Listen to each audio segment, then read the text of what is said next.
আপনাদের সামনে কোরআন ও সুন্নাহের আলোকে অল্প সময়ের জন্য একটি গুরুত্বপূর্ণ বিষয়ে সংক্ষিপ্ত আলোচনা পেশ করব। ওয়া মা তৌফিকি ইল্লা বিল্লাহ। আজকের আলোচ্য বিষয় হচ্ছে অধিক ফজিলতপূর্ণ কিছু ছোট ছোট আমল। আমরা আজকের এই আলোচনা থেকে এরকম ছোট হালকা আমল সম্পর্কে জানব যেগুলোর ফজিলত অনেক বেশি। সম্মানিত দিনী ভাইয়েরা, যাতে করে আমরা উক্ত ছোট আমলগুলো এগুলোকে আমরা তুচ্ছ জ্ঞান না করি, এগুলোকে অবহেলা না করি, বরং এগুলোকে আমরা মূল্য দিই, মূল্যায়ন করি। যেহেতু আল্লাহ সুবহানাহু ওয়া তাআলা তার নবী মুহাম্মদ সাল্লাল্লাহু আলাইহি ওয়াসাল্লাম আমাদেরকে এগুলো মূল্যায়ন করতে উদ্বুদ্ধ করেছেন, বিধায় এগুলোর ফজিলত বর্ণনা করেছেন। সম্মানিত দিনী ভাইয়েরা, আল্লাহ রাব্বুল আলামিন যখন কোনো বান্দার কল্যাণ চান, তাকে সম্মান দান করেন, তখন এই ব্যক্তির হৃদয়কে আল্লাহর নাম, গুণাবলী, সিফাত সম্পর্কে জানার, উপলব্ধি করার এবং সেগুলোর মর্ম অনুধাবন করার তৌফিক দান করেন, তার বক্ষকে এজন্য উন্মুক্ত করে দেন।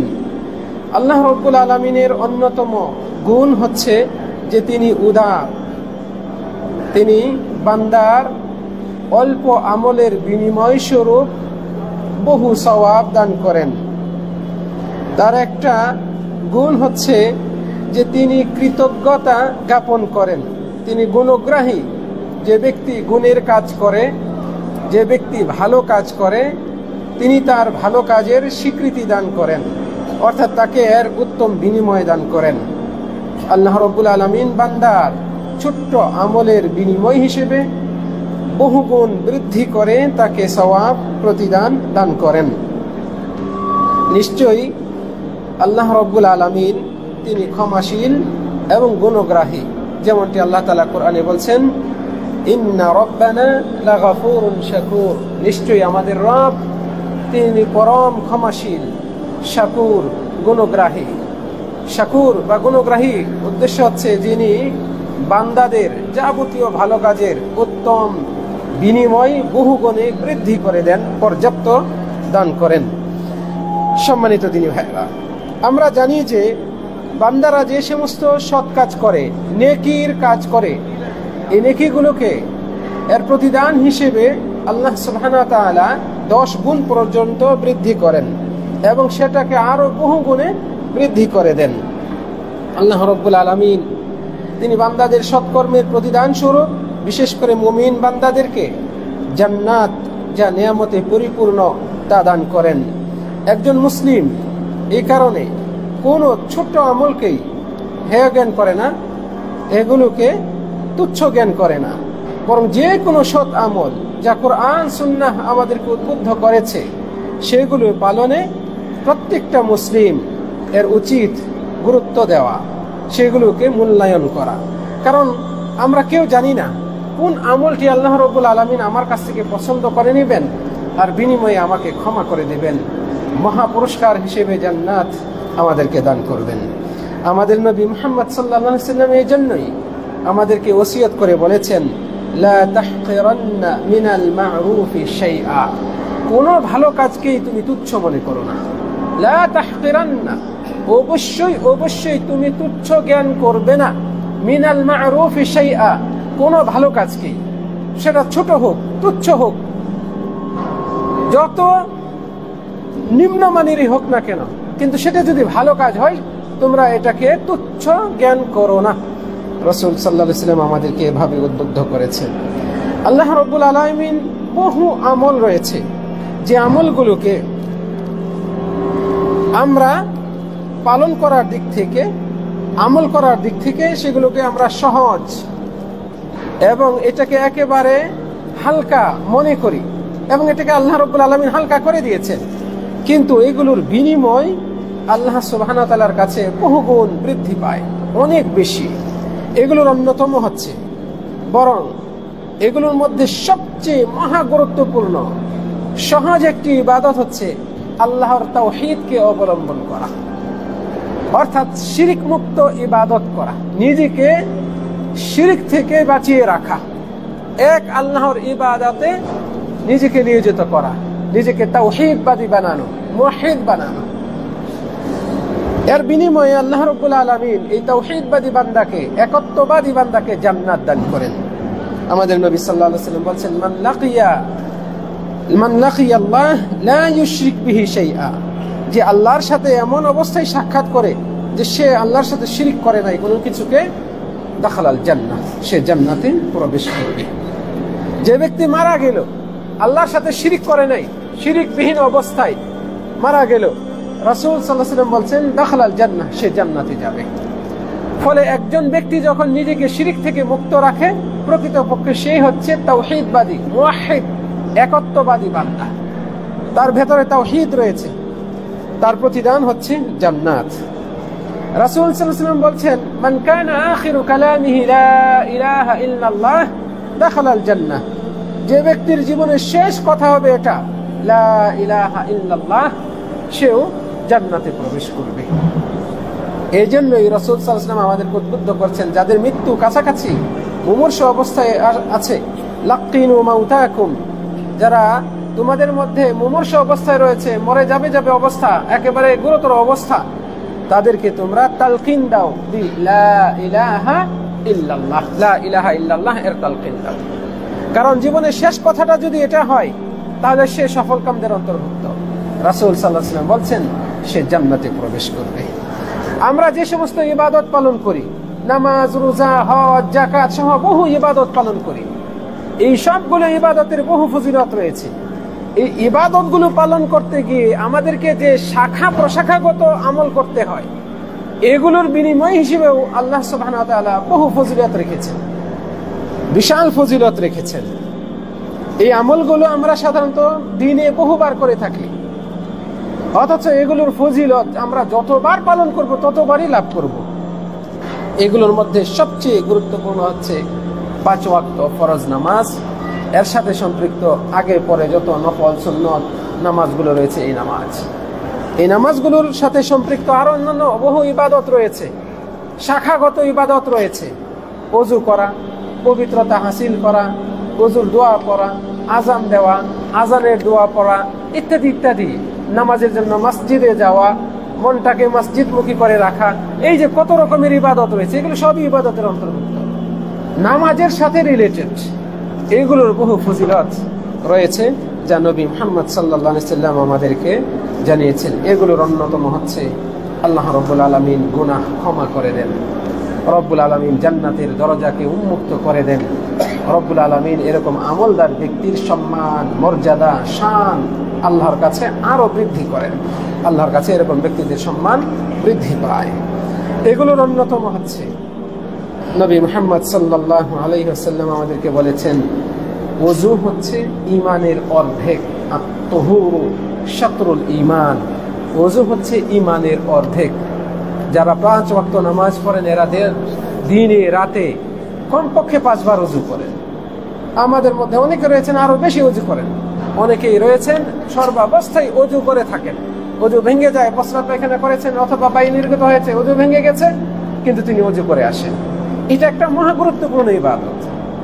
আপনি ওযু করে কোনো ইবাদত না করলেও এই ওযু করাটাও আল্লাহর ওয়াস্তে যদি আপনি করেন, এটা একটা ইবাদত।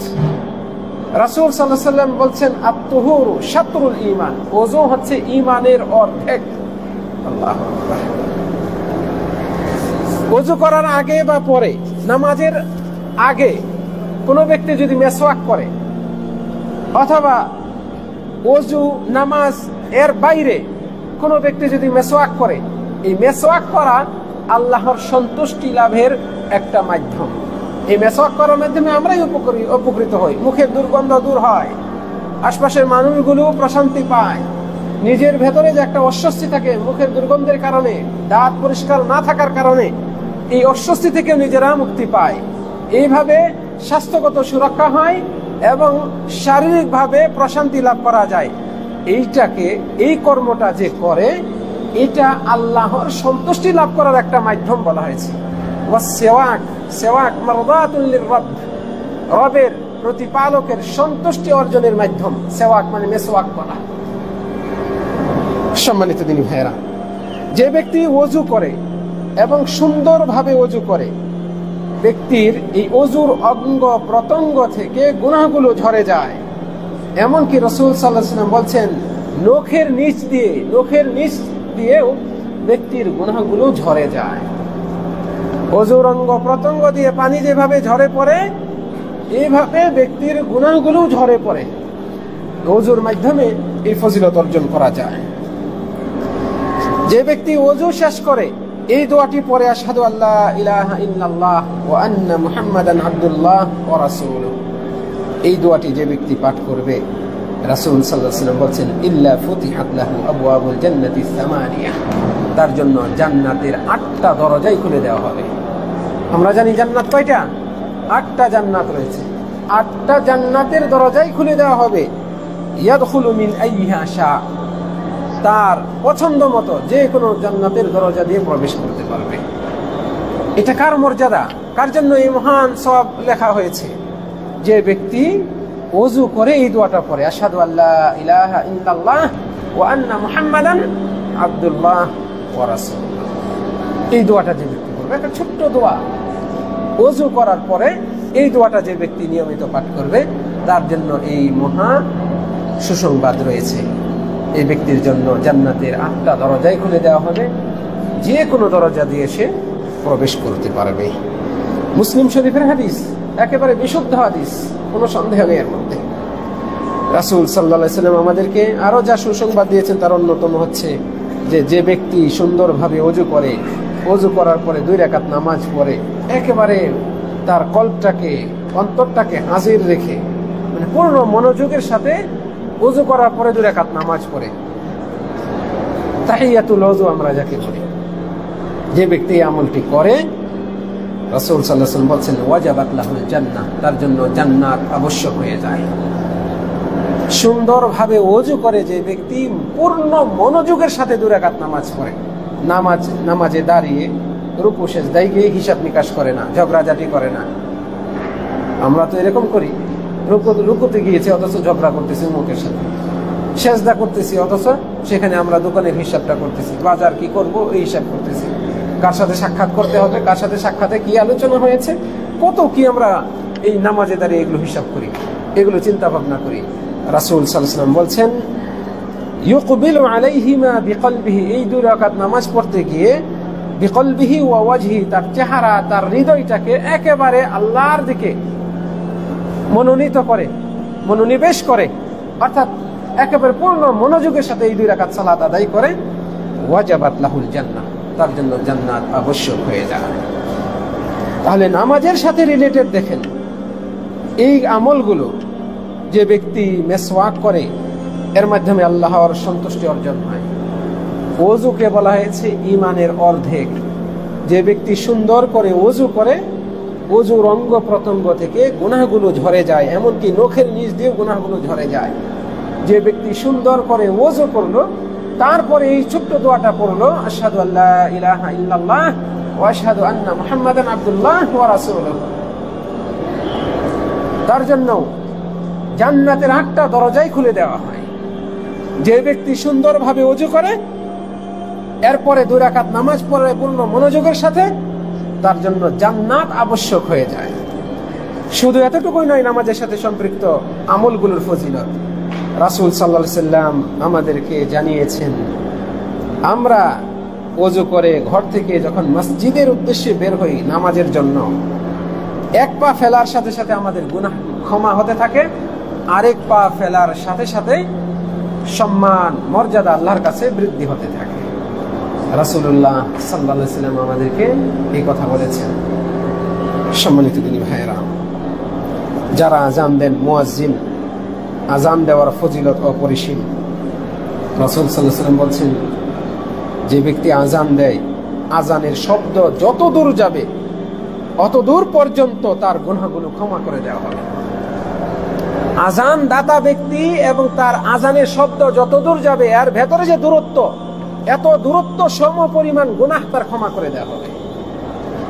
এই ব্যক্তির পক্ষে যে আযান দেয়, এই ব্যক্তির পক্ষে যত জীবিত মৃত প্রাণী রয়েছে যত গাছগাছালি, পশু পাখি, এমনকি পাহাড় পর্বত রয়েছে, এই সবগুলোই তার পক্ষে আল্লাহর কাছে সাক্ষ্য দিবে, শাফাআত করবে।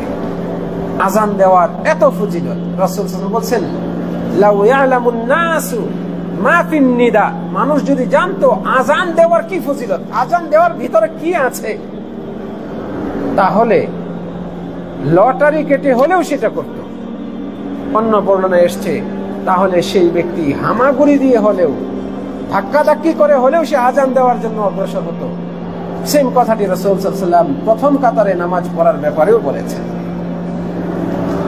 এইভাবে নামাজের সাথে সম্পৃক্ত সব আমলগুলোর ব্যাপারে আলাদা আলাদা ফজিলতের কথা আমাদের নবী মুহাম্মদ সাল্লাল্লাহু আলাইহি ওয়াসাল্লাম উল্লেখ করেছেন। এ তো যে ব্যক্তি আজান দিল, যে ব্যক্তি আজান শুনল, রাসূল সাল্লাল্লাহু আলাইহি ওয়াসাল্লাম বলছেন, মান সামিআল মুআযযিন, যে ব্যক্তি মুআযযিনকে আজান দিতে শুনল, ওয়া ক্বালা মিসলা কাওলিহি, মুয়াজ্জিন যা বলল সেও তার জবাবে তাই বলল। মুয়াজ্জিন আজান দিতে গিয়ে আল্লাহু আকবার আল্লাহু আকবার বলে, শ্রোতা এটা শুনে সেও আল্লাহু আকবার বলে, যাকে আমরা আজানের জবাব বলি। এভাবে যে ব্যক্তি আজানের জবাব দেয়, রাসূল সাল্লাল্লাহু আলাইহি ওয়াসাল্লাম বলছেন, কানা লাহু কাআজরি, মুয়াজ্জিনের আজান দেওয়ার যে ফজিলত, এই ফজিলত সে লাভ করবে। আপনি আজান দেন নাই, কিন্তু আজানের জবাব দিয়েছেন। আজান দিয়ে মুয়াজ্জিন যে সওয়াব পায়, যে সবটা একটু আগে উল্লেখ করলাম, আজানের শব্দ যত দূর যায়, আওয়াজ যত দূর পৌঁছে, এত দূর পরিমাণে, এই দূরত্ব পরিমাণ এই এলাকা ভর্তি করে আল্লাহ রাব্বুল আলামিন তার গুনাহগুলোকে ক্ষমা করে দিবেন। অনুরূপ ভাবে বলা হয়েছে, তার পক্ষে জীবিত মৃত গাছগাছালি, পাহাড় পর্বত এগুলোও সাক্ষ্য দিবে, শাফাআত করবে। এই সওয়াবটি যে আজানের জবাব দেয় সেও লাভ করবে। যখন মুয়াজ্জিন এই কথা বলে, আশহাদু আন্না মুহাম্মাদার রাসূলুল্লাহ, আজান দিতে গিয়ে, তখন যদি শ্রোতা ব্যক্তি আজানের জবাব দিতে গিয়ে সেও এই কথাও, এই দোয়াটাও পড়ে, ওয়া আনা আশহাদু রাদিতু বিল্লাহি রাব্বা ওয়া বিমুহাম্মাদিন রাসূলা ওয়া বিল ইসলামি দীনা গুফিরা লাহু যামবু, যে ব্যক্তি এই দোয়াটা পড়বে তার পূর্বের গুনাহগুলো ক্ষমা করে দেওয়া হবে। সম্মানিত দিনী ভাইরা, নামাজের আগে যে বিষয়গুলো রয়েছে এগুলো আমরা জানলাম, আরো অনেক রয়েছে, সময়ের কারণে সব একেবারে খুঁটিনাটি উল্লেখ করব না। এগুলোর ফজিলত এভাবে রয়েছে। নামাজের মর্যাদা তাহলে কত বেশি চিন্তা করে দেখুন। নামাজের আগে প্রস্তুতিমূলক যে কাজগুলো করতে হয়, এগুলোর ফজিলত যদি এত বেশি হয়, তাহলে মূল ইবাদত নামাজ, এটার ফজিলত কত বেশি হতে পারে, এটার ফজিলত কত বেশি হতে পারে। যেহেতু নামাজ ইসলামের অন্যতম একটা রুকন, 5 স্তম্ভের একটি, দ্বিতীয়তম, এবং সর্বপ্রথম বান্দাদের আমলগুলোর, ইবাদতগুলোর যেগুলো করেছে বান্দারা, করতে হবে, এগুলোর মধ্য থেকে হিসাব নেবেন আল্লাহ সুবহানাহু ওয়া তাআলা এই নামাজের ব্যাপারে। কিয়ামতের দিন সর্বপ্রথম নামাজের হিসাব নেবেন। যেহেতু নামাজ এত গুরুত্বপূর্ণ, কাজে এর সওয়াব, প্রতিদান তত বেশি, তত বিশাল। রাসূল সাল্লাল্লাহু আলাইহি ওয়াসাল্লাম বলছেন, 5 ওয়াক্ত নামাজ, এর ভেতরে, এক ওয়াক্ত থেকে আরেক ওয়াক্তের ভেতরে গুনাহগুলোকে মিটিয়ে দেয়। আমরা আসর পড়েছি, আসরের পরে আবার মাগরিব পড়েছি, এই 2 নামাজের মাঝে যে গুনাহ হয়, আল্লাহ রাব্বুল আলামিন এই 2 নামাজ আদায়কারীকে ক্ষমা করে দেন। মাগরিব পড়েছে, আবার এশা পড়বো ইনশাআল্লাহ, এশা পড়লাম, মাগরিব থেকে এশা এর মাঝে যে গুনাহগুলো হয়, রব্বুল আলামিন এই নামাজের বিনিময়ে গুনাহগুলোকে ক্ষমা করে দেন। 5 সালাওয়াত, রাসূল বলেছেন 5 ওয়াক্ত নামাজ, ওয়া জুমআতুন ইলা জুমআ, এক জুমা থেকে আরেক জুমা, ওয়া রমাদান ইলা রমাদান, এক রমজান থেকে আরেক রমজান, কাফফারাতুন লিমা বাইনাহুন্না, এগুলোর মাঝে যা কিছু হয় এগুলোর কাফফারা হয়ে যায়, আল্লাহ তাআলা ক্ষমা করে দেন। যে ব্যক্তি সকালে অথবা সন্ধ্যায় মসজিদে যায়, যতবার যাবে, আ'আদাল্লাহু লাহু ফিল জান্নাতি নুজুলান, তার জন্য আল্লাহ রাব্বুল আলামিন জান্নাতে মেহমানদারির ব্যবস্থা করেন। কুল্লামা গাদা আও রাহা, যখনই সে সকালবেলায় যায়, ফজর পড়তে যায়, ইশরাকের নামাজ পড়তে যায়, আও রাহা, অথবা বিকালে আসে, আসর পরে, মাগরিব পরে, এশা পরে, এইভাবে সে যখনই মসজিদে যায়, আল্লাহ রাব্বুল আলামিন তার কাছে এই মসজিদগামী বান্দার জন্য মেহমানদারির আয়োজন করেন। আল্লাহ, এটা কত বড় সম্মানের চিন্তা। আল্লাহ তিনি মেহমানদারির আয়োজন করেন। তার মানে আল্লাহ হচ্ছেন মেজবান, আপনি হচ্ছেন মেহমান। মেজবান যত বড়, তার আয়োজনটাও তত আলিশান হবে, তত আভিজাত্যপূর্ণ হবে। এটাই কিন্তু স্বাভাবিক। সম্মানিত দিনী ভাইরা, জামাতের সাথে সালাত আদায় করা আর একাকী সালাত আদায় করা, আকাশ পাতাল তফাৎ রয়েছে। এই তফাতের অন্যতম ন্যূনতম একটা মানদণ্ড হচ্ছে এটা, যে ব্যক্তি একাকী নামাজ পড়ে তার চেয়ে যে ব্যক্তি জামাতের সাথে নামাজ পড়ে সে 27 গুণ বেশি সওয়াব পায়, 27 গুণ বেশি সওয়াব পায়। যে ব্যক্তি ফজরে নামাজ আদায় করে সে আল্লাহর জিম্মায় চলে যায়, আল্লাহর সুরক্ষায় সে সুরক্ষিত থাকে সন্ধ্যা হওয়া পর্যন্ত। আল্লাহ রাব্বুল আলামিন তাকে সুরক্ষা দান করেন। যে ব্যক্তি আসরের নামাজকে হেফাজত করে, অর্থাৎ যথাসময়ে আদায় করে, জামাতের সাথে আদায় করে, তার এই আসরের সালাতের সওয়াব দ্বিগুণ করে দেওয়া হয়। এটা কমন সওয়াব। যে ব্যক্তি আসরের নামাজ আদায় করে যথাসময়ে, হেফাজত করে, সংরক্ষণ করে, মানে যথাসময়ে ওয়াক্তের নামাজ ওয়াক্তেই পড়ে, পুরুষ ব্যক্তি মসজিদে গিয়ে জামাতে আদায় করে, ওজর নাই এই জন্য জামাতে আদায় করতে হবে, তাই করেছে, তার সওয়াব ডাবল দেওয়া হবে, ডাবল দেওয়া হবে এমন ব্যক্তির সওয়াব। রাসূলুল্লাহ সাল্লাল্লাহু আলাইহি ওয়াসাল্লাম বলেন, ইন্না হাযিহিস সালাহ, নিশ্চয়ই এই নামাজটি, মানে আসরের নামাজটি, উরিদাত আলা মান কানা ক্বাবলাকুম, তোমাদের পূর্ববর্তীদেরকে দেওয়া হয়েছিল, ফাযায়্যাউহা, তারা এই নামাজটাকে মূল্যায়ন করে নাই। যায়্যাউহা, এটাকে বিনষ্ট করেছে। এরা এই নামাজকে তারা যথাযথভাবে মূল্যায়ন করে নাই, গুরুত্ব দেয় নাই, যথাসময়ে আদায় করে নাই, ঠিকঠাকভাবে আদায় করে নাই।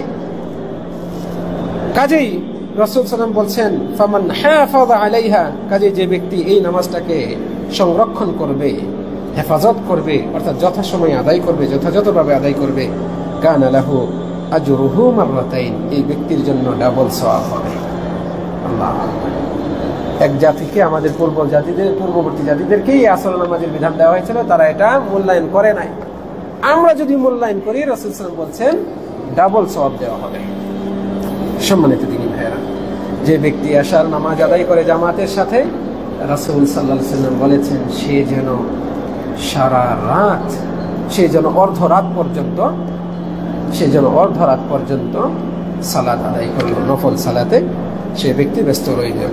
আর যে ব্যক্তি ফজরের নামাজ আদায় করলো জামাতের সাথে, সে যেন সারা রাত সালাত আদায় করলো।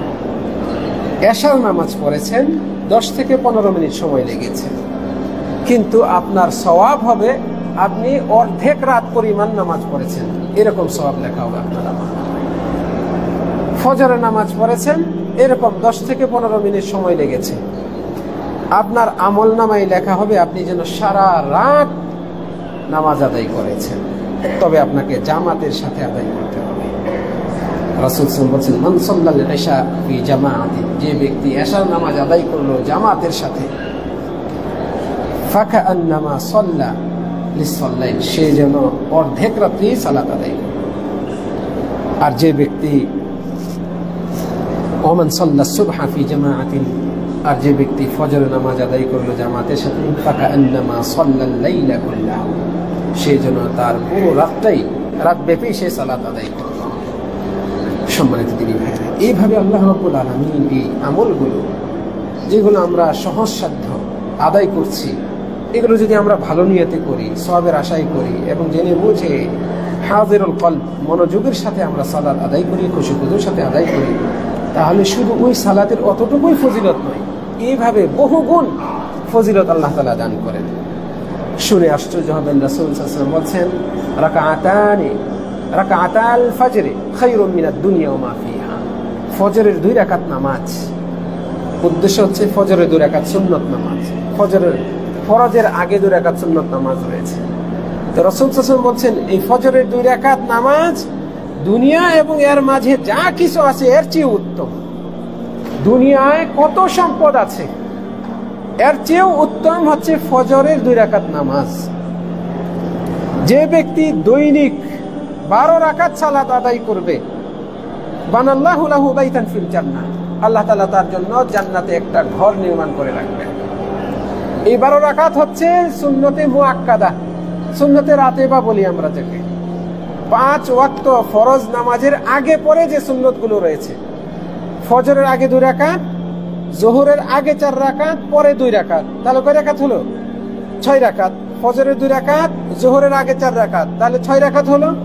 যোহরের পরে আবার 2 রাকাত, 8 রাকাত হলো। আসরের আগে বা পরে সুন্নতে মুআক্কাদা নাই। মাগরিবের পরে আছে 2 রাকাত, কয় রাকাত হলো তাহলে? 10 রাকাত। আর এশার পরে 2 রাকাত, 12 রাকাত।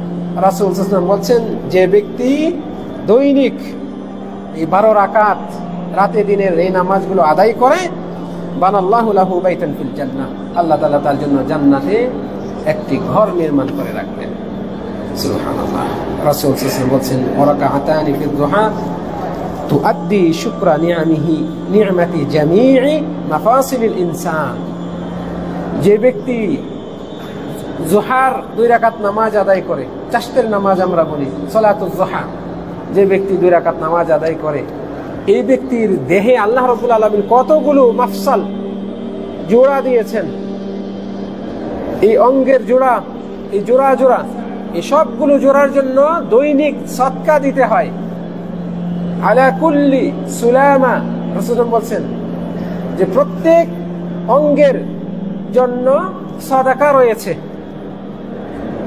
রাসূল সাল্লাল্লাহু বলছেন, যে ব্যক্তি জোহর 2 রাকাত নামাজ পড়বে, সে ব্যক্তি তার দেহের প্রত্যেক জোড়ার এই যে নিয়ামত আল্লাহ তাআলা দিয়েছেন, এই নিয়ামতের শুকরিয়া আদায় করা হয়ে যাবে। আপনার হাতটা এভাবে আনেন, এই হাতটা যদি এই সোজাই থাকতো, আপনি কত বিপদে পড়তেন। যাদের অসুখ আছে, হাতটা বাঁকা করতে পারেন, আপনি তাকে গিয়ে জিজ্ঞেস করেন। আপনার দাঁতে কোনো সমস্যা নাই, কিন্তু যার দাঁতে ব্যথা আছে, যার দাঁতে ঠান্ডা পানি লাগলেই একেবারে পুরো মুখ ব্যথায় কাতর হয়ে যায়, একটু গরম চা বা গরম পানি মুখে দেওয়ার সাথে সাথেই পুরো মুখ ব্যথায় সে ব্যক্তি অসহ্য যন্ত্রণায় ভোগে, আপনি তার কাছে যান। দুনিয়া সারা শরীর তার সুস্থ, কিন্তু ওই দাঁতটা সমস্যা। অনুরূপভাবে প্রত্যেকটা অঙ্গই, আপনি কোনোটাকে তুচ্ছ করে দেখতে পারবেন, প্রত্যেকটা অঙ্গই মহা গুরুত্বপূর্ণ। এই যে আঙ্গুলগুলো বাঁকাচ্ছি আমরা, এখানে মাফসাল আছে, প্রত্যেক জোর এরকম এগুলো যদি বাঁকাতে না পারি আমরা, তাহলে আমরা অনেক দিক থেকেই মুসিবতে পড়বো, অনেক সমস্যাগ্রস্ত। এইগুলো দেহের প্রত্যেকটা অঙ্গের এই যে মাফসাল রয়েছে, জোড়া রয়েছে, গ্রন্থি রয়েছে, এগুলোর জন্য সদকা রয়েছে। যে ব্যক্তি সালাতুজ জোহা আদায় করে, সে ব্যক্তি তার দেহের প্রত্যেক অঙ্গের হক আদায় করে ফেলে। আল্লাহ রাব্বুল আলামিন তাকে যে নিয়ামত দিয়েছেন, এই নিয়ামতের শুকরিয়া আদায় হয়ে যায়। এইভাবে ছোট্ট ছোট্ট আমলের বিনিময় হিসেবে আল্লাহ রাব্বুল আলামিন অনেক সওয়াব রেখেছেন। রাসূলুল্লাহ সাল্লাল্লাহু আলাইহি সাল্লাম আমাদেরকে যে সংবাদ দিয়েছেন, এগুলোর অন্যতম হচ্ছে আমরা নামাজে যেসব জিকির আজকার করি, এই জিকির আজকারগুলোর জন্য আলাদা আলাদা ফজিলত রয়েছে। বিশেষভাবে রুকু থেকে ওঠার পরে সামি আল্লাহু লিমান হামিদা, এটা বলার পরে যে ব্যক্তি বলে রব্বানা লাকাল হামদু হামদান কাসীরান তাইয়িবান মুবারাকান ফি, রাসূল সাল্লাল্লাহু আলাইহি সাল্লাম বলছেন, একদিন তিনি নামাজ পড়াচ্ছিলেন, জনৈক সাহাবী বর্ণনা করছেন, নামাজে রুকু থেকে ওঠার পর পেছনে একজন মুক্তাদি এই দোয়াটা পড়লো জোরে। রাসূল সাল্লাল্লাহু আলাইহি ওয়াসাল্লাম এটা শুনলেন, নামাজ শেষ করে তিনি বলছেন, তোমাদের মধ্যে কে এই দোয়াটা পড়েছে? ও ব্যক্তি বলল, আমি পড়েছি। রাসূল সাল্লাল্লাহু আলাইহি ওয়াসাল্লাম বলছেন, রাআইতু বিজআতান ওয়া সালাতিনা মালাকা, আমি 30টার বেশি ফেরেশতাকে দেখেছি। এই ফেরেশতারা ইয়াফতাদিরুনাহা, এই দোয়া নিয়ে খুব দ্রুত যাচ্ছে। আইয়ুহুম ইয়াকতুবুহা আউয়াল, কে তাদের মধ্যে কে সর্বপ্রথম এই দোয়া যে পাঠ করেছে তার আমলনামায় এর সওয়াবটা লিখবে। 33 জন, বিজআতান ওয়া সালাসিন বলছেন 30-এর উপরে, এটা 33 থেকে 40 পর্যন্ত, এর ভেতরে সংখ্যা। এত সংখ্যক ফেরেশতা এই দোয়াটা নিয়ে দ্রুত অগ্রসর হতে থাকে। কে আগে তার আমলনামায় এই সওয়াবটা লিখবে, এই দোয়া পাঠের সওয়াবটা লিখবে। তাহলে রুকু থেকে ওঠার পরে আমরা এই দোয়াটা পড়ব। রব্বানা লাকাল হামদু হামদান কাসীরান তাইয়িবান মুবারাকান ফীহি। এর আগে যে আমরা বলি সামি আল্লাহু লিমান হামিদা, এর মানে কি? সামি আল্লাহ, আল্লাহ শুনেছেন। কার কথা শুনেছেন? লিমান হামিদাহু, যে তার প্রশংসা করেছে। এই কথা বলে আপনি বলছেন রব্বানা লাকাল হামদ, হে আমাদের রব, আপনার জন্যই প্রশংসা। আপনি প্রশংসা করতেছেন। আর আল্লাহ বলছেন যে আমার প্রশংসা করে আমি তার প্রশংসা শুনি। আর ফেরেশতারা এদিকে তার এই দোয়া যে পাঠ করে দৌড়াদৌড়ি শুরু করে দেয়, কে আগে তার নামে আমল নামে এটা রেজিস্ট্রিকৃত করবে। সম্মানিত দিন ভাইরা, সালাতে আমিন বলারও ফজিলত রয়েছে। জাহরি সালাতে বিশেষ করে সূরা ফাতিহা পাঠ করার পরে যে ব্যক্তি আমিন বলে, ইমাম যখন আমিন বলে, আমিন বলার সাথে সাথে মুক্তাদিও আমিন বলে, আর ওই সময় ফেরেশতাও আমিন বলে। যখন মুক্তাদির আমিন বলা ফেরেশতার আমিন বলার সাথে মিলে যায়, রাসূল সাল্লাল্লাহু আলাইহি ওয়াসাল্লাম বলেন গুফিরা লাহু মা তাকাদ্দামা মিন যামবিহি, তার পূর্বের গুনাহগুলোকে ক্ষমা করে দেওয়া হয়। এই একেবারে ছোট্ট আমল। ইমাম সাহেব ওয়ালাদ-দাল্লিন বললেন, আমিন বলছেন, আপনি ওর সাথে সাথে আমিন বললেন। আর ওই সময় ফেরেশতাও বলে। তা রাসূল সাল্লাল্লাহু আলাইহি ওয়াসাল্লাম বলছেন, যার আমিন বলা ফাইন্নাহু মান ওয়াফাকা তা'মিনুহু তা'মিনাল মালায়েকা, কেননা যার আমিন বলাটা ফেরেশতার আমিন বলার সাথে মিলে যায়, গুফিরা লাহু মা তাকাদ্দামা মিন যামবিহি, তার পূর্বের গুনাহগুলো ক্ষমা করে দেওয়া হয়। ছোট্ট আমল, অথচ বিশাল ফজিলত। প্রিয় দিনী ভাইয়েরা, যে ব্যক্তি প্রত্যেক ফরজ নামাজের পরে আয়াতুল কুরসি পাঠ করে, আশা করি আমাদের সকলেরই এই আয়াতটি মুখস্থ রয়েছে। আমরা আল্লাহর রহমতে এমন সমাজে বাস করি, আমরা এমন এক দেশে, এমন সমাজে জন্মগ্রহণ করেছি যেখানে আমাদেরকে ছোটবেলাতে এই আয়াতটি মুখস্থ করিয়ে দেওয়া হয়। আয়াতুল কুরসি ছোটবেলায় মক্তবে পড়ি। বাচ্চা কালে আমাদেরকে যেগুলো শেখানো হয় তার মধ্যে কালেমা রয়েছে, আয়াতুল কুরসি রয়েছে, সূরা ফাতিহা, কুল হুয়াল্লাহ, এই যে ছোট ছোট কয়েকটা সূরা, এগুলো মুখস্থ করিয়ে দেওয়া হয়। নবী সাল্লাল্লাহু আলাইহি ওয়াসাল্লামের উপর দরুদ শরীফ পাঠ করা, এগুলো আমাদেরকে শেখানো হয়। এটা আল্লাহর নিয়ামত যে আমরা এমন একটা পরিবেশ পেয়েছি। অথচ বিশ্বে কত মুসলিম রয়েছে তারা এই পরিবেশ পায় না। আল্লাহর নিয়ামতের শুকরিয়া আদায় করবেন। আপনি বাসা থেকে বের হলেই মসজিদ পান, বাসা থেকে বের হলেই আপনি আলেম উলামাদেরকে পান, যাদের কাছ থেকে আপনি আপনার দ্বীনের বিষয়ে, দুনিয়াবি বিভিন্ন মাসআলা রয়েছে, এগুলো আপনি জেনে নিতে পারেন।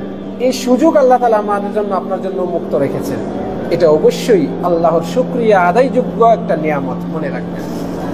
এটা আল্লাহর শুকরিয়া আদায়যোগ্য একটা নিয়ামত আমাদের জন্য। প্রিয় দিনী ভাইরা, রাসূলুল্লাহ সাল্লাল্লাহু আলাইহি ওয়াসাল্লাম বলছেন, যে ব্যক্তি প্রত্যেক ফরজ নামাজের পরে আয়াতুল কুরসি পাঠ করে, সে ব্যক্তির জন্য মৃত্যু ছাড়া জান্নাতে যাওয়ার আর কোনো বাধা নাই। মরে নাই, এই জন্য জান্নাতে এখনো ঢুকতে পারে নাই। মারা যাবে তো সে জান্নাতে। কোন আমলটা করার কারণে? আবারও বলছি, এটা কোন আমলের কারণে? প্রত্যেক ফরজ নামাজের পরে আয়াতুল কুরসি যে ব্যক্তি পাঠ করে, এটা যার অভ্যাস। কাজেই ফরজ নামাজে সালাম ফিরানোর পরে এক লাফ দিয়ে দাঁড়িয়ে যাবেন না সুন্নত নফল করার জন্য। এটা একটা শত্রুতা এই সুন্নতের বিরুদ্ধে।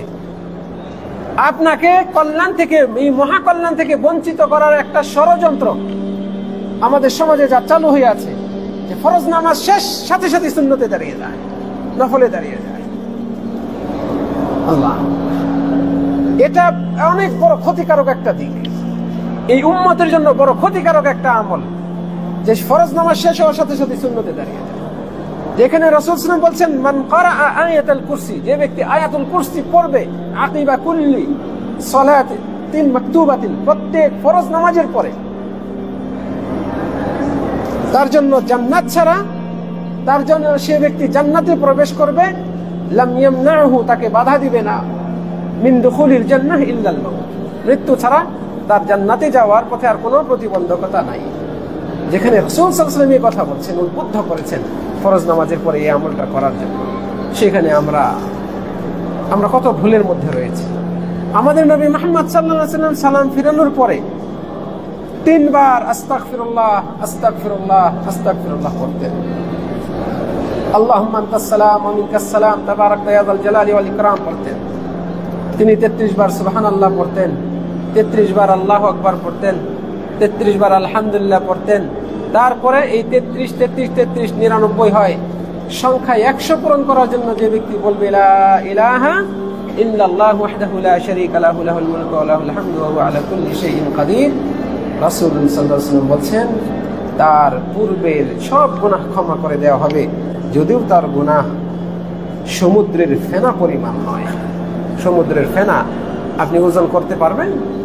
আপনি এটার আয়তন, এটা কত কত পরিমাণ হতে পারে, এটা মানে আমার পক্ষে, আপনাদের পক্ষে, দুনিয়াবাসীর পক্ষে সম্ভব এটা মাপা? অসম্ভব। এটা পরিমাপযোগ্য না, মানে অশেষ। সমুদ্রের ফেনা অশেষ। আপনার গুনাহ যদি এরকম অশেষ অসংখ্য হয়, যত বেশি হোক, এই আমলের বিনিময়ে আল্লাহ তাআলা ক্ষমা করে দিবেন। আমাদের এই আমলগুলো কোথায় গেল? আমাদের এই আমলটা কোথায় গেল? আল্লাহ সম্মানিত দিনী ভাইয়েরা, আমাদের নবী মুহাম্মদ সাল্লাল্লাহু আলাইহি ওয়াসাল্লাম বিশেষভাবে উল্লেখ করেছেন, মান ক্বালা হিনা ইয়ানসারিফু মিনাল মাগরিব, যে ব্যক্তি মাগরিবের সালাম ফেরানোর পর মাগরিবের নামাজ শেষ করে এই দোয়াটা পড়বে, আল্লাহুম্মা আজিরনি মিনান নার, 7 বার। যে ব্যক্তি মাগরিবের নামাজের পরে 7 বার এই দোয়াটা পড়বে, ছোট্ট দোয়া, আল্লাহুম্মা আজিরনি মিনান নার, একেবারে সংক্ষিপ্ত ছোট্ট। এর অর্থ হচ্ছে, হে আল্লাহ আমাকে রক্ষা করুন, আমাকে রেহাই দিন, মিনান নার, জাহান্নাম থেকে। হে আল্লাহ আমাকে জাহান্নাম থেকে রেহাই দিন। আল্লাহুম্মা আজিরনি মিনান নার। 7 বার যে ব্যক্তি মাগরিবে নামাজ পড়ে এই দোয়াটি পড়বে, ওই রাতের বেলায়, এই রাতে, মাগরিব হওয়া মানে রাত হওয়া, এই রাতের বেলায় সে যদি মারা যায় তাহলে সে জাহান্নাম থেকে মুক্তি পাবে। যে ব্যক্তি ফজরের নামাজের পরে এই সেম আমলটা করবে 7 বার, আল্লাহুম্মা আজিরনি মিনান নার, এই দোয়াটা পড়বে, আর সে যদি ওই দিন মারা যায়, নাজ্জাহুল্লাহু মিনহা, আল্লাহ তাআলা তাকে জাহান্নাম থেকে নাজাত দেবেন। ছোট্ট আমল, কিন্তু চিন্তা করে দেখেন, আমরা তো জানি না কার কখন মৃত্যু হবে। এই যে আমি কথা বলছি, আমি জানি না আমি কথাটা কমপ্লিট করতে পারবো কিনা, আমি জানি না আমার আলোচনা শেষ করে এই চেয়ার থেকে নামতে পারবো কিনা। আমি বাসা থেকে এসেছি মসজিদে নববীতে, আমি জানি না আমার বাসায় আমি ফেরত যেতে পারবো কিনা, আপনি ফেরত যেতে পারবেন কিনা। আমাদের হায়াতের, আমাদের মাউতের কোনো গ্যারান্টি নাই, আমাদের জীবনের কোনোই গ্যারান্টি নাই। মৃত্যুর জন্য সর্বদা প্রস্তুত থাকতে হবে।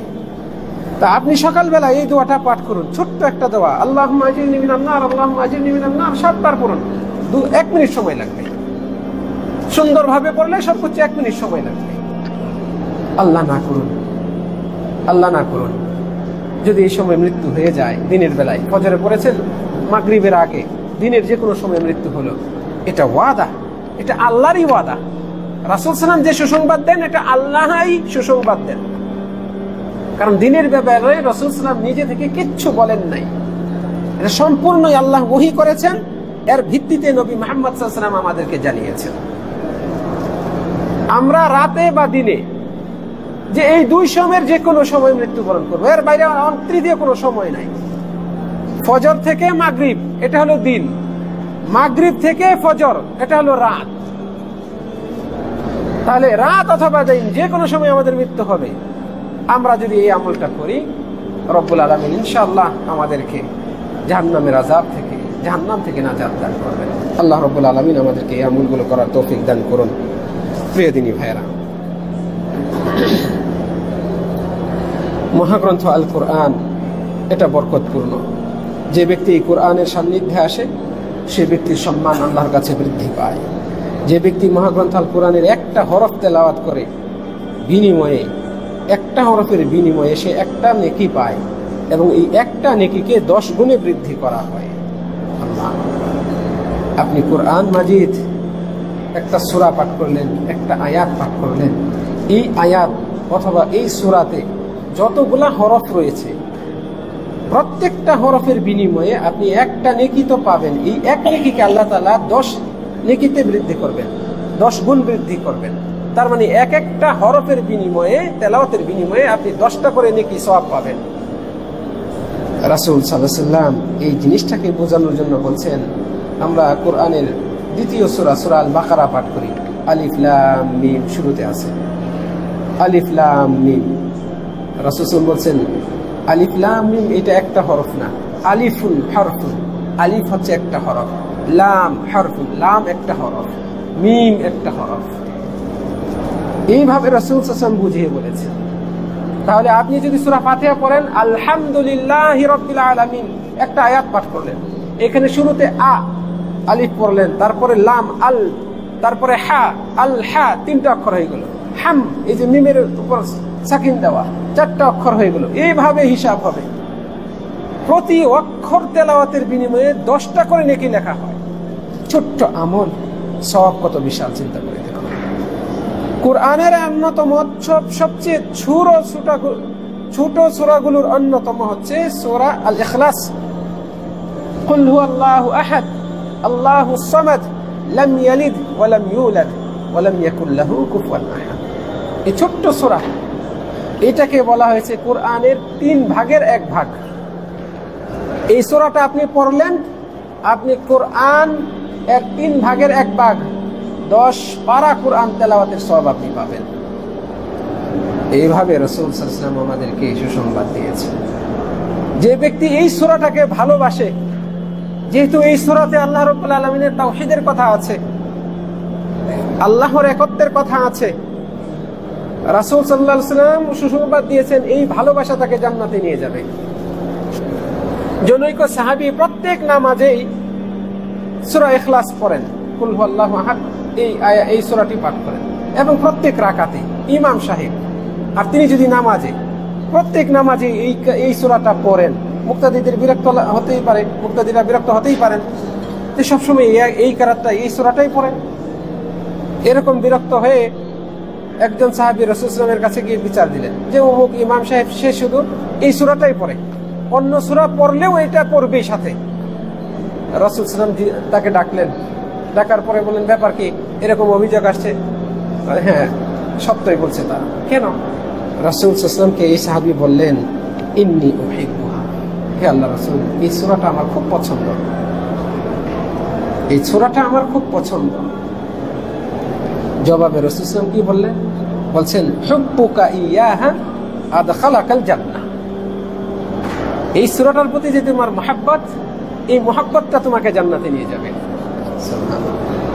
তাহলে আপনি এই যে প্রত্যেক নামাজে সুন্নত নফলে শুধু এই সূরা ইখলাস কুল হুয়াল্লাহু পড়েন, এটা সহজ, এটা ছোট, এই জন্য পড়েন না, বরং এটাকে আপনি ভালোবাসেন, এটার অর্থটা আপনি জানেন, এটার মর্মটা আপনি উপলব্ধি করেন। এখানে আল্লাহর ব্যাপারে স্বীকৃতি রয়েছে আমার বান্দার পক্ষ থেকে, এই জন্য এটা আমার ভালো লাগে।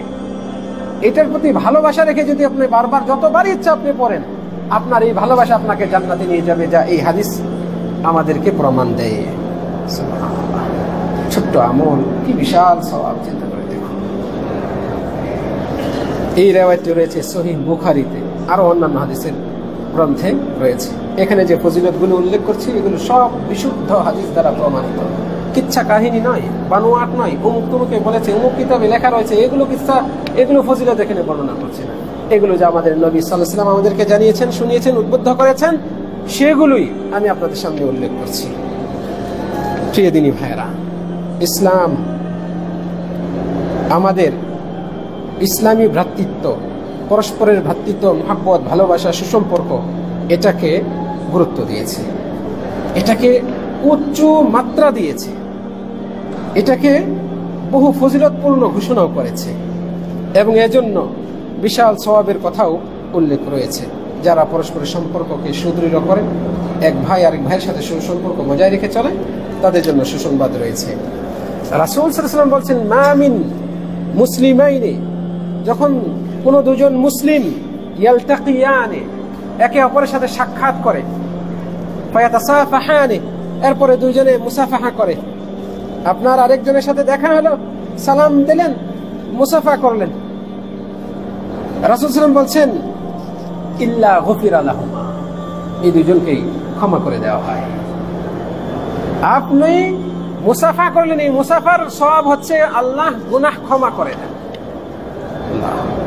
একজন মুসলিম আর একজন মুসলিমের সাথে সাক্ষাৎ করা, সালাম বিনিময় করা, হাতের সাথে হাত, হ্যান্ডশেক করা, কত গুরুত্ব চিন্তা করে দেখুন।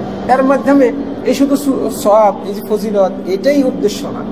উদ্দেশ্য হচ্ছে পারস্পরিক সম্পর্কটা যেন মজবুত, অটুট থাকে, সুদৃঢ় হয়, শক্তিশালী হয়। পারস্পরিক সম্পর্ক সুদৃঢ় রাখার অন্যতম বড় মাধ্যম হচ্ছে সালাম বিনিময় করা। দেখা হলেই সালাম দেওয়া, কাছাকাছি হলেই মুসাফাহা করা। এই শিক্ষা দেয় আমাদেরকে ইসলাম। সম্মানিত দিনী ভাইয়েরা, কোন মুসলিম ভাই অসুস্থ হলে তাকে যদি কেউ দেখতে যায়, তাহলে যতক্ষণ সেই ব্যক্তি কোনো রোগীর সেবায় বা তাকে দেখতে গিয়ে সময় কাটায়, সে যেন জান্নাতের ফল আহরণ করতে থাকে, এমন একটা অবস্থায় থাকে। কিভাবে আপনাকে বোঝাবো এটা কত গুরুত্বপূর্ণ একটা সুসংবাদ। আপনি চাষাবাদ করলেন, 3 মাস, 4 মাস, 6 মাস, 8 মাস পরে গাছে ফল আসলো এবং ফল পাকলো। এই ফল আপনি যখন ঘরে তুলবেন, আহরণ করবেন, কতটা আনন্দ আপনার মনে। পেছনের কথা মনে হবে, পরিশ্রমের কথা মনে হবে, এখন পরিশ্রম সার্থক হয়েছে, আপনি ফলগুলো এখন আহরণ করছেন। আর এই ফল আহরণটা যদি জান্নাত থেকে হয়, ছোট্ট একটা আমলের বিনিময়ে, এটা কত বড় সুসংবাদ চিন্তা করে দিন। একজন ব্যক্তি একজন রোগীকে দেখতে গেল, যতটা সময় সেখানে ব্যয় করে, তাকে সান্ত্বনা দেয়, তার খোঁজখবর নেয়, তার সেবা শুশ্রূষা করে, 1 ঘন্টা, আধা ঘন্টা, 20 মিনিট, 15 মিনিট, যতক্ষণই করুক না কেন, সে ওই সময়টা যেন জান্নাতের ফল আহরণ করতে থাকে। এই কথাটি আমার নয়, রাসূল সাল্লাল্লাহু আলাইহি ওয়াসাল্লাম এই কথা বললেন। রাসূল সাল্লাল্লাহু আলাইহি ওয়াসাল্লাম বলছেন, লাম ইয়াজাল ফি খুরফাতিল জান্নাহ, সে জান্নাতের ফল আহরণে থাকে। সাহাবারা জিজ্ঞাসা করলেন, খুরফাতুল জান্নাহ কি? তিনি বললেন, জানাহা, জান্নাতের ফল। জান্নাতের ফল আহরণ অবস্থায় সে থাকে। এই রওয়ায়াতটি বিশুদ্ধ রওয়ায়াত, মুসলিম শরীফের রওয়ায়াত। ভালো কথা বলা, কারোর সাথে যে কোনো ভালো কথা বলা, এর মাধ্যমে সৎকার সওয়াব পাওয়া যায়। আপনি কারোর সাথে দেখা হলো, কেমন আছেন, হাসি মুখে আপনি তাকে বলেন কেমন আছেন, যথেষ্ট। আপনি একটা সৎকা, পয়সা খরচ করে সৎকা করার যে সওয়াব, আপনি এই ভালো কথা বলার মাধ্যমে এই সওয়াবটা আপনি অর্জন করতে পারেন। আল কালিমাতু তাইয়্যিবাহ সাদাকাহ। রাসূল সাল্লাল্লাহু আলাইহি ওয়াসাল্লাম বলেন, ভালো কথা বলা এটা সদকা স্বরূপ। তাবাসসুমুকা লিআখিকা সাদাকাহ। তোমার ভাইয়ের সাথে সাক্ষাৎ হয়ে তুমি মুচকি হাসি দিয়ে, একটা সুন্দর হাসি দিয়ে, হাসি মুখে তার সাথে দেখা করলে, এটাতেও সদকা রয়েছে, সদকার সওয়াব রয়েছে। যে ব্যক্তি জানাজায় অংশগ্রহণ করে, কেউ মারা গিয়েছে সমাজের কোনো মুসলিম ব্যক্তি, যদিও আমি জানি আমি না গেলেও অন্যরা জানাজা পড়বে, জানাজার নামাজ আদায় হয়ে যাবে, আমার গুনাহ হবে না, তারপরে যদি কোনো ব্যক্তি জানাজায় অংশগ্রহণ করে, রাসূল সাল্লাল্লাহু আলাইহি ওয়াসাল্লাম বলেছেন, তার জন্য একটা উহুদ পাহাড় সম পরিমাণ সওয়াব আমলনামায় লেখা হয়। যে ব্যক্তি জানাজার নামাজও আদায় করলো, সাথে তাকে দাফনও করে আসলো, সেই ব্যক্তির জন্য 2টা উহুদ পাহাড় সম পরিমাণ সওয়াব দেওয়া হয়। ছোট্ট আমল, কি বিশাল সওয়াব। প্রিয় দিনী ভাইয়েরা, যে ব্যক্তি মুসলমানদের সাথে সদ্ব্যবহার করে, সাধারণ মানুষের সাথে সদাচরণ করে, আল্লাহর দ্বীনকে সহযোগিতা করে, অর্থাৎ দ্বীনি কাজ করে, এর বিনিময়ে সে ব্যক্তি আল্লাহর কাছে নাজাত পাবে, তার সম্মান বৃদ্ধি পাবে। দ্বীনি কাজের অন্যতম, মুসলিমদের জনসাধারণের কল্যাণমূলক কাজের অন্যতম হচ্ছে সমাজে মসজিদ নির্মাণ করা, যাতে করে দিনদার মুসলমানগণ মসজিদে গিয়ে সুন্দর পরিবেশে সালাত আদায় করতে পারেন, মহান রবের ইবাদত পালন করতে পারেন। তো রাসূল সাল্লাল্লাহু আলাইহি ওয়াসাল্লাম বলছেন, মান বানা লিল্লাহি মাসজিদান, যে ব্যক্তি আল্লাহর ওয়াস্তে, আল্লাহর সন্তুষ্টির জন্য মসজিদ নির্মাণ করবে, বানাল্লাহু লাহু বাইতান ফিল জান্নাহ, আল্লাহ রাব্বুল আলামিন জান্নাতে তার জন্য একটা ঘর নির্মাণ করবেন।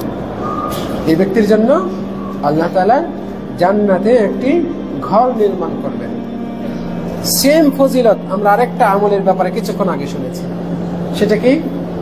যে ব্যক্তি দৈনিক 12 রাকাত নামাজ হেফাজত করবে, 5 ওয়াক্ত নামাজের আগে পরে যে সুন্নতে মুআক্কাদা আছে, এগুলো যে ব্যক্তি দৈনিক হেফাজত করবে, আদায় করবে, আল্লাহ তাআলা তার জন্য জান্নাতে একটা ঘর নির্মাণ করবেন। এখানে বলা হয়েছে যে ব্যক্তি আল্লাহর ঘর নির্মাণ করবে, যে দুনিয়ায় আল্লাহর ঘর নির্মাণ করবে, আল্লাহ তাআলা পরকালে তার জন্য জান্নাতে ঘর নির্মাণ করে রাখবেন। এটা কত উত্তম বিনিময়, চিন্তা করে দেখুন। সৎকর্মের বিনিময় হিসেবে আল্লাহ রাব্বুল আলামিন আরো কত বিশাল বিনিময় দিয়ে থাকেন, তার একটা নমুনা এটা। রাসূল সাল্লাল্লাহু আলাইহি ওয়াসাল্লাম বলেছেন, আজকের আলোচনা শেষ কথা, মান কাফালা ইয়াতীমান কানা মা রাসূলিল্লাহ সাল্লাল্লাহু আলাইহি ওয়াসাল্লাম ফিল জান্নাহ। যে ব্যক্তি ইতিমের কাফালাত দায়িত্ব ভার গ্রহণ করে, সে রাসূল সাল্লাল্লাহু আলাইহি ওয়াসাল্লামের সাথে জান্নাতে অবস্থান করবে।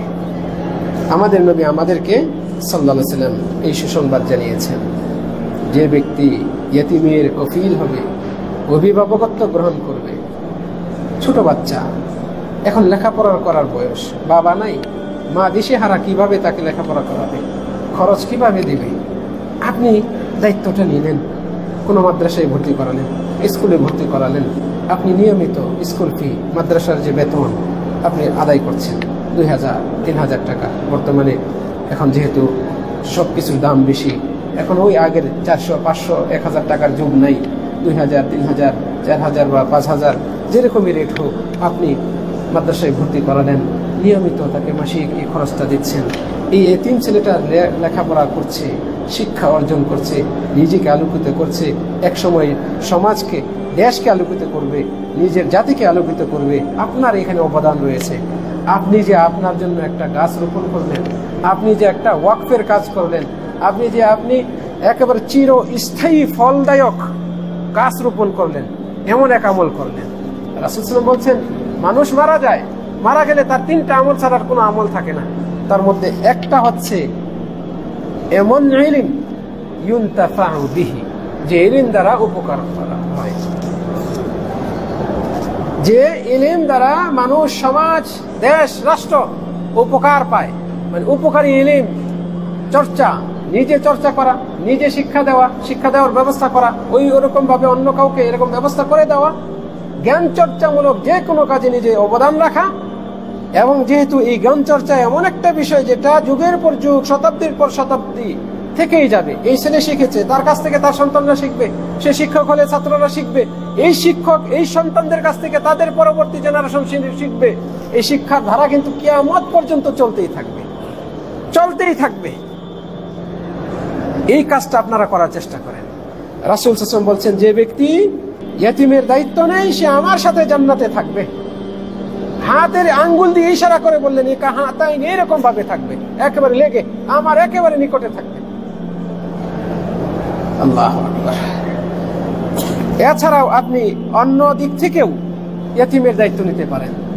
তার খরগোশের দায়িত্ব নেন, তার লেখাপড়ার দায়িত্ব নেন, অথবা আর অন্যান্য দিক থেকে। রাসূল সাল্লাল্লাহু আলাইহি ওয়াসাল্লাম শুধু ইতিমের মধ্যে সীমাবদ্ধ থাকেন নাই। আমাদের নবী আমাদেরকে কি বলছেন শুনেন। তিনি বলছেন, আস-সাঈ আলাল আরমালাতি, বিধবার জন্য চেষ্টা করা, বিধবার একটা গতি করে দেওয়া। গতি তো বুঝছেন, তার একটা ব্যবস্থা করে দেওয়া। বিধবার হয় বিয়ের ব্যবস্থা করে দেন, অথবা তার বিয়ে হচ্ছে না, তার ইনকাম নাই, তার থাকার ঘর বানিয়ে দিলেন, নিরাপদে যেন থাকতে পারে। তার ইনকামের একটা সোর্স বানিয়ে দিলেন, যাতে সে বৈধভাবে ইনকাম করে চলতে পারে। অথবা তার ইনকাম করারও সুযোগ নাই, আপনার সামর্থ্য রয়েছে, আপনি তার জন্য কিছু বরাদ্দ দেন, যাতে করে সে সুন্দরভাবে জীবনযাপন করতে পারে। অথবা সে বিপদে পড়েছে, তার বিপদে আপনি উদ্ধার করুন। সব যে কোনো ব্যাখ্যা এখানে আসতে পারে। তো রাসূল সাল্লাল্লাহু আলাইহি ওয়াসাল্লাম বলছেন, আস-সাঈ, প্রচেষ্টাকারী, আলাল আরমালাতি, বিধবার জন্য, ওয়াল মিসকিনি, মিসকিনের জন্য।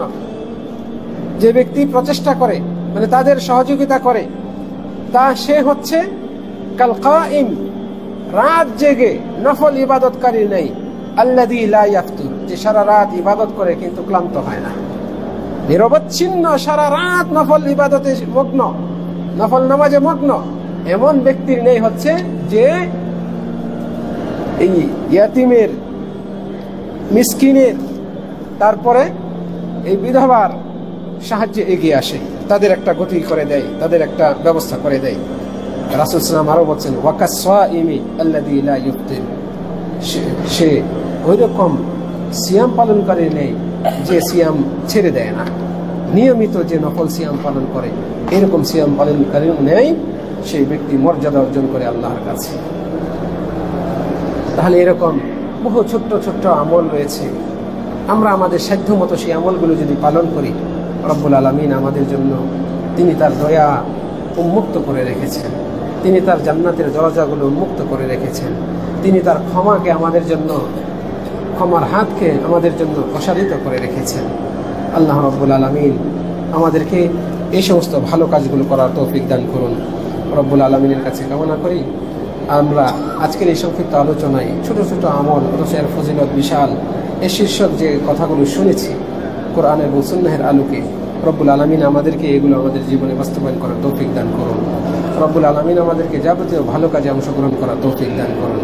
আমরা যে আমলগুলো করে আসছি এই আমলগুলো রব্বুল আলামিন কবুল করুন। রব্বুল আলামিন আমাদেরকে আগত জীবনে, ভবিষ্যৎ জীবনে আরো সুন্দর সুন্দর সুন্দর আমলগুলো নবী মুহাম্মদ সাল্লাল্লাহু আলাইহি ওয়াসাল্লামের সুন্নত অনুপাতে পালন করার তৌফিক দান করুন। রব্বুল আলামিন এবছর যাদেরকে হজ করার তৌফিক দান করেছেন তাদের সকলের নসিবে হজ্জে মাবরুর দান করুন। রব্বুল আলামিনের কাছে কামনা করি আজকের এই মাজলিসে যারা উপস্থিত হয়েছেন এমন মাজলিসে বসার বিশাল ফজিলত প্রত্যেকের আমল নামায় লিপিবদ্ধ করুন এবং এটাকে নাজাতের ওসিলা করে দিন। সম্মানিত দিনী ভাইরা, আগামীকালকেও আমাদের ঠিক এই জায়গায় অল্প সময়ের জন্য পয়েন্ট পেশ করা হবে। নিজেরা আসবেন, অন্যদেরকে সাথে নিয়ে আসবেন, এই কামনা রেখে আজকের সংক্ষিপ্ত আলোচনা শেষ করছি। আসসালামু আলাইকুম ওয়া রাহমাতুল্লাহি ওয়া বারাকাতুহু।